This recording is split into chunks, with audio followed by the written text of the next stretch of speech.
Right now we're at the Assembly Hall stage, which is located in Old Central. Originally this was called the Assembly Building. This was probably the first stage in Stillwater, in this community. But there were other stages that developed in the town itself. And part of the reason why the Assembly Building is located where it is in the southeast corner of campus is so it would be closer to the community so they could attend events and activities here. But they did develop their own stages over time. We had an opera house near the corner of, I guess it's 9th and Main, just off of Main Street, where the Antique Mall is now. But that was an opera house there. There were also theaters along Main Street. There was the Aggie, the Circuit, and the Leachman, I believe were the three theaters along Main. And so they had stages, so not only did they show movies, but they also, you could have performances in those theaters.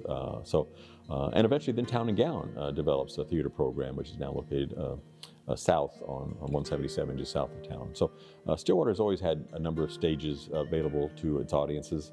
And this stage that we're on right now was the first to be completed in June of 1894. And so the building was called the Assembly Building because this was the Assembly Hall. This is where everyone came together. The room then held about 220 people.